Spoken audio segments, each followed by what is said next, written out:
पोहोचू। तुर्तास धन्यवाद तुम्ही दिलेल्या सगळ्या सविस्तर माहितीबद्दल। यानंतर आपण जाणून घेऊया महाराष्ट्रातल्या गावगावची बित्तम बातमी वेगवान स्वरूपात। मुलुक महाराष्ट्र सुपरफास्ट।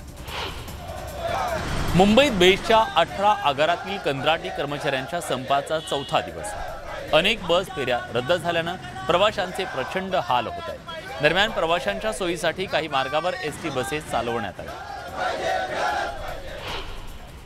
एल्गार परिषद प्रकरणी अटकेत असलेल्या वर्नोन गोन्साल्विस आणि अरुण फरेरा यांना अखेर जामीन मंजूर झालाय। 5 वर्षांच्या नंतर जामीन मिळाला असून नवी मुंबईतल्या तळोजा कारागृहातून दोघांची सुटका करण्यात आली। अंधेरीत काँग्रेस कार्यकर्त्यांसह महिलांनी महापालिकेवर हंडा मोर्चा काढला। गढूळ पाणी पुरवठ्यामुळे नागरिकांच्या आरोग्याचा प्रश्न ऐरणीवर आला। या विरोधात मोर्चा काढत जोरदार घोषणाबाजी करण्यात आली। मुंबई महानगरपालिकेच्या एल्वॉट विभागावर आरिफ खान यांच्या नेतृत्वात मोर्चा काढण्यात आला। प्रभागातील विविध प्रश्नांच्या संदर्भात हे आंदोलन करण्यात आलं। छत्रपती संभाजीनगरमध्ये वन विभागाच्या भरती परीक्षेत गैरव्यवहार झाल्याचं समोर आलंय। या प्रकरणी पोलिसांनी 4 जणांवर गुन्हा दाखल केला असून अधिक तपास सुरू आहे। कल्याणमध्ये बैल बाजार ते दुर्गाडी किल्ला रस्त्याची दुरवस्था झाली आहे। खड्ड्यांमुळे रस्त्याची अक्षरशः चाळण झाली आहे। त्यामुळे वाहन चालकांचे प्रचंड हाल होत आहेत। खड्ड्यांमध्ये साचलेल्या सांडपाण्यामुळे दुर्गंधी सुद्धा पसरली आहे। बुलढाणा जिल्ह्यातल्या एसटी बसेसची दुरवस्था झाली आहे। नादुरुस्त बस वारंवार रस्त्यात बंद पडत असल्याने प्रवाशांचे हाल होत आहेत। त्यामुळे एसटी महामंडळाच्या विरोधात प्रवाशांकडून संताप व्यक्त होतोय। हिंगोलीत वसमत तालुक्यातल्या परजना गावात स्मशानभूमीच नाहीये। त्यामुळे माळ रानावर अंत्यविधी करावा लागतो। पावसाळ्यात तर आणखी अडचणींचा सामना ग्रामस्थांना करावा लागतो। सरकारने तातडीने स्मशानभूमी आणि पक्का रस्ता बांधून देण्याची मागणी ग्रामस्थ करतायत। बीड जिल्ह्यात शाळाबाह्य मुलांचं सर्वेक्षण केलं जाणार आहे। ऊसतोड मजुरांच्या मुलांना शिक्षणाच्या मुख्य प्रवाहात आणण्यासाठी विशेष प्रयत्न सुरू आहेत। यासाठी 17 ते 31 ऑगस्टच्या दरम्यान हे सर्वेक्षण केलं जाईल। अहमदनगरच्या पारनेर शहरातल्या सेनापती बापट यांच्या स्मारकाच्या नूतनीकरणासाठी 9 कोटी रुपयांचा आराखडा तयार करण्याचे आदेश मुख्यमंत्र्यांनी दिले। या पार्श्वभूमीवर आर्किटेक्टच्या पथकाकडून इथली पाहणी केली जाते। भाईंदरमध्ये उत्तन इथल्या अपघातात मृत्युमुखी पडलेल्या कुटुंबियांना शासकीय मदत देण्यात आली आहे। प्रत्येकी 4 लाखांची मदत सरकारकडून देण्यात आली। सांगलीच्या कोळी भागात कृष्णा नदीत दूषित पाणी सोडलं जात आहे। त्यामुळे ग्रामस्थांच्या आरोग्याचा प्रश्न ऐरणीवर आलाय। दरम्यान प्रदूषण नियंत्रण मंडळानं पाहणी केली असून पाण्याचे नमुने तपासणीसाठी पाठवले गेलेत। बीड जिल्ह्यात भगवान पुरुषोत्तम मंदिराकडे जाणाऱ्या भाविकांची प्रचंड हाल होत आहेत। गर्दीमुळे एसटीत शिरण्यासाठी प्रवाशांना मोठा संघर्ष करावा लागतोय। अधिक मास असल्याने मंदिरात दर्शनासाठी येणाऱ्या भाविकांची गर्दी होतीये। त्यामुळे एसटी बसेसची संख्या वाढवण्याची मागणी होतीये। चिपळूणमध्ये सावर्डे नजीक मुंबई गोवा महामार्गावरील गर्डर हटवण्याची मागणी उद्धव बाळासाहेब ठाकरे गटाकडून करण्यात आली आहे। दिलेल्या वेळेत गर्डर न हटवल्यास तीव्र आंदोलनाचा इशारा देण्यात आलाय। गर्डरमुळे चालकांच्या जीवाला धोका असल्याचं आंदोलकांचं म्हणणं आहे। अहमदनगर जिल्ह्यात पारनेर नसते गावातील 6 जणांवर गुन्हा दाखल करण्यात आलाय। परवानगीशिवाय बैलगाडा शर्यतीचं आयोजन केल्याप्रकरणी ही कारवाई करण्यात आली आहे। धुळ्यात अतिदुर्गम भागातल्या सामऱ्यादेवी पाडा इथं महसूल अदालतचं आयोजन करण्यात आलं। यावेळी विद्यार्थ्यांसाठी आवश्यक दाखल्यांचं वाटप करण्यात आलं। त्यासोबत शासकीय योजनांबाबत माहिती ग्रामस्थांना देण्यात आली। सातारा जिल्हा परिषदेत 972 जागांसाठी भरती प्रक्रिया होतीये। या पार्श्वभूमीवर उमेदवारांमध्ये उत्साहाचं वातावरण असून परीक्षेत कोणताही गैरप्रकार होऊ नये यासाठी कठोर उपाययोजनांसह परीक्षा शुल्काबाबत पुनर्विचार करण्याची मागणी विद्यार्थ्यांकडून केली जाते। बीड जिल्ह्यात परळी वैद्यनाथ रेल्वे स्थानकाचं नूतनीकरण केलं जाईल। अमृत भारत स्टेशन योजनेअंतर्गत 24 कोटींचा निधी प्राप्त झाला असून रविवारी पंतप्रधानांच्या हस्ते ऑनलाईन पद्धतीने भूमिपूजन केलं जाईल। खासदार प्रीतम मुंडेंनी याबद्दलची माहिती दिली आहे। अमरावतीत राड्याच्या आरोपातून भाजप नेत्यांसह 30 जणांची निर्दोष मुक्तता करण्यात आली आहे. 12 नोव्हेंबर 2021 मध्ये रजा अकादमीच्या हिंसाचारानंतर 13 नोव्हेंबर रोजी पुन्हा हिंसाचार झाला. या प्रकरणी खासदार बोंडेंसह काही जणांवर चिथावणीखोर वक्तव्याचा आरोप होता. जळगावच्या कसगावमध्ये महिलांनी मूक मोर्चा काढला. भडगाव तालुक्यातल्या गोडगावामध्ये एका अल्पवयीन मुलीवर लैंगिक अत्याचार करून तिची हत्या करण्यात आली. या घटनेच्या निषेधार्थ मोर्चा काढण्यात आला. जळगावच्या भडगाव तालुक्यात एका अल्पवयीन मुलीवर लैंगिक अत्याचार करून तिची हत्या करण्यात आली. दरम्यान मदत आणि पुनर्वसन मंत्री अनिल पाटलांनी पीडितेच्या कुटुंबियांची भेट घेतली. कुटुंबियांचं सांत्वन करत सर्वतोपरी मदत करण्याचं आश्वासन पाटील यांनी दिलं. अहमदनगरच्या राहुरीतला मोर्चा हा राजकीय पक्षाचा नसून हिंदू म्हणून मोर्चात सहभागी झाल्याचं वक्तव्य आमदार नितेश राणेंनी केलं. राहुरीत सकल हिंदू समाजाच्याकडून जन आक्रोश मोर्चा काढण्यात आला. लव जिहाद विरोधी कायद्याची यावेळी आंदोलकांनी मागणी केली. ताडोबा अंधारी व्याघ्र प्रकल्पात जंगल सफारीच्या बुकिंग करता सुरू असलेलं संकेतस्थळ बंद करण्यात आलंय.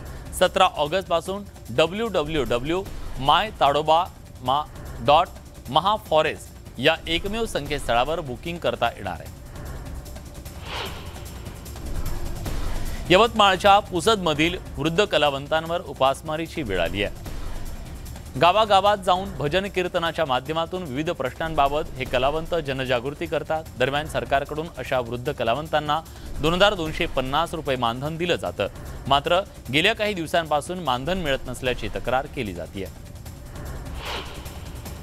पुण्यात धारकऱ्यांनी मनोहर भिडे यांच्या समर्थनार्थ जोरदार शक्ती प्रदर्शन करत जिल्हाधिकाऱ्यांना निवेदन दिलं. विरोधकांनी भिडे गुरुजींची बदनामी थांबवावी, अन्यथा जशास तसं प्रत्युत्तर दिलं जाईल असा इशारा धारकऱ्यांनी दिला. भाजप विरोधात विरोधी पक्षांनी आपली मोट नक्की बांधावी, मात्र त्यापूर्वी आपला पक्ष एकसंध ठेवावा असा टोला मुख्यमंत्री देवेंद्र फडणवीस यांनी विरोधकांना लगावलाय. राष्ट्रवादी काँग्रेस आता महाविकास आघाडीतून बाहेर पडल्याचं दिसत असल्याची टीका संजय शिरसाट यांनी केली आहे. आजच्या बैठकीत त्यांचं चित्र दिसून आल्याचं ते पुन्हा एकदा म्हणाले. राहुल गांधी यांच्या शिक्षेला सुप्रीम कोर्टात स्थगिती देण्यात आली आहे. त्यानिमित्तानं पुण्यात मवियाच्या नेत्यांनी एकत्रितपणे आनंदोत्सव साजरा केला. खडकवासला विधानसभा मतदारसंघात एकमेकांना पेढे भरवत पदाधिकाऱ्यांनी जल्लोष केला. सुप्रीम कोर्टानं काँग्रेस नेते राहुल गांधी यांच्यावरच्या कारवाईला स्थगिती दिल्यानंतर देशभरात काँग्रेस कार्यकर्त्यांनी जल्लोष केला. बुलढाण्याच्या नांदुरामध्ये काँग्रेस कार्यकर्त्यांनी फटाक्यांची आतषबाजी करत आपला आनंद व्यक्त केला.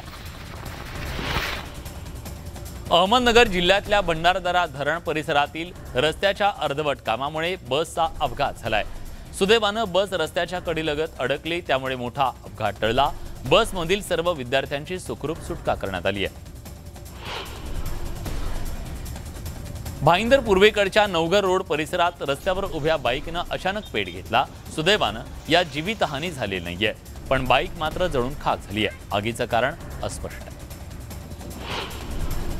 मालेगावात गिरणा नदीत उड्या घेत स्टंटबाजी करणाऱ्यांवर पोलिसांनी कारवाईचा बडगा उगारला. काही जणांना पोलिसांनी ताब्यात घेतलं. यापूर्वी स्टंटबाजी करताना 2 मुलांचा मृत्यू झाला होता. विरारच्या शिरसाट फाटा वज्रेश्वरी मार्गावर झाड कोसळल्यानं वाहतूक कोंडी झाली. मार्गावर वाहनांच्या लांबच लांब रांगा लागल्या. सध्या युद्धपातळीवर झाड हटवण्याचं काम सुरू आहे. अमरावती शहरात अवैध शस्त्र विक्री करणाऱ्यांना पोलिसांनी अटक केली आहे. आरोपी जवळून देसी कट्ट्यासह 3 जिवंत काडतुस जप्त करण्यात आली आहेत. पोलिसांनी सापळा रचून कारवाई केली असून अधिक तपास सुरू आहे. नांदेडमधील 2 तरुणांना व्हिडिओ बनवणं महागात पडलंय. तुरुंगातील कैद्यासारखे कपडे घालून गुंडगिरी संदर्भात रॅप सॉन्ग तयार केलं. व्हायरल व्हिडिओची दखल पोलिसांनी घेतली आणि दोघांना ताब्यात घेतलं. अखेर पोलिसांनी समज दिल्यानंतर दोघांकडून माफी मागणारा व्हिडिओ शेअर करण्यात आला. रत्नागिरी जोरदार पावसानंतर डोंगर दऱ्यातले धबधबे प्रवाहित झाले. चिपळूणमध्ये कुंभर्ली घाटातले धबधबे प्रवाहित झाले असून नैसर्गिक सौंदर्य आणखी खुललंय, त्यामुळे या ठिकाणी पर्यटकांची गर्दी होते.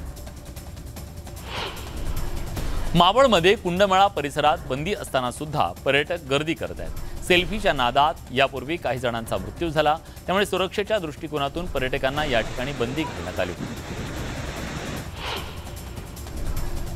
बीड जिल्ह्यात कृषी विभागाकडून तृणधान्य जनजागृती मोहीम राबवण्यात आली। आष्टी तालुक्यात शाळांमध्ये जाऊन विद्यार्थ्यांमध्ये जनजागृती करण्यात आली। जामनेर तालुक्यातल्या तहसील कार्यालयामध्ये महसूल सप्ताहाच्या निमित्तानं सैनिक हो तुमच्यासाठी हा उपक्रम राबवण्यात आला। या अंतर्गत 60 माजी सैनिक आणि वीरपत्नींचा सन्मान करण्यात आला। खेडमध्ये सरकारकडून सैनिक हो तुमच्यासाठी उपक्रम राबवण्यात आला। कार्यक्रमात उपविभागीय अधिकाऱ्यांसह एअर मार्शल हेमंत भागवत यांची प्रमुख उपस्थिती होती। यावेळी माजी सैनिक आणि वीरपत्नींचा सन्मान करण्यात आला। नांदेड जिल्हा पोलिसांनी शाळकरी मुलांमधील व्यसनाधीनता रोखण्यासाठी विशेष मोहीम सुरू केली। यात विविध शाळांबाहेरची कारवाई 6 जणांवर गुन्हा दाखल केला। आतापर्यंत 5 लाखांहून अधिकचा दंड वसूल करण्यात आला। भंडाऱ्यात जय जवान जय किसान संघटनेनं नगर परिषदेविरोधात आंदोलन केलं। रस्त्यांची रखडलेली कामं आणि खड्ड्यांमुळे नागरिकांचे हाल होत आहेत। या पार्श्वभूमीवर खड्ड्यांमध्ये झाड लावून निषेध नोंदवण्यात आला। चांद्रयान 3नं चंद्राच्या कक्षेत प्रवेश केलाय। चंद्राच्या गुरुत्वाकर्षणाशी जुळवून घेण्यासाठी यानाचा वेग कमी केला जाईल। वेग कमी करण्यासाठी इस्रोच्या बंगळुरू मुख्यालयात उपस्थित वैज्ञानिक वाहनाचे थ्रस्टर काही काळासाठी फायर करतील। 1 ऑगस्ट रोजी रात्री 12 वाजताच्या सुमारास चांद्रयान 3 पृथ्वीच्या कक्षेतून चंद्राच्या दिशेनं झेपावलं। 2024च्या लोकसभा निवडणुकीच्या पार्श्वभूमीवर भाजप विरोधी पक्षांनी कंबर कसली आहे। पाटणा आणि बंगळुरूनंतर इंडिया आघाडीची तिसरी बैठक मुंबईत होणार आहे। 31 ऑगस्ट आणि 1 सप्टेंबर रोजी ही बैठक मुंबईच्या ग्रँड हायत हॉटेलमध्ये होणार आहे। याचं यजमानपद उद्धव ठाकरेंकडे असणार आहे। पंतप्रधान मोदींची धाकटी बहीण बसंतीबेन आणि उत्तर प्रदेशचे मुख्यमंत्री योगी आदित्यनाथ यांची मोठी बहीण शशी देवी यांची एकमेकींशी भेट झाली। बसंतीबेन कुटुंबासह उत्तराखंडमधल्या ऋषिकेशला गेल्या होत्या, तेव्हा ही भेट झाली। ज्ञानवापी परिसरातला आजचा सर्व्हे पूर्ण झाला। यावेळी ज्ञानवापीच्या भिंतींवर जास्त लक्ष देण्यात आलं होतं। या भिंतींचं बारकाईनं स्कॅनिंग करण्यात आलं। त्यावरच्या कलाकृतींचा तपास करण्यात आला। ज्ञानवापी परिसराचं 4 विभाग करण्यात आले असून 4ही ठिकाणी कॅमेरे लावले होते। ज्ञानवापी सर्वेक्षणाच्या दरम्यान वाराणसीत अलर्ट जारी करण्यात आला। गुप्तचर यंत्रणांना सुद्धा सतर्क राहण्यास सांगितलं होतं। सोशल मीडियावर बारीक लक्ष ठेवलं गेलं।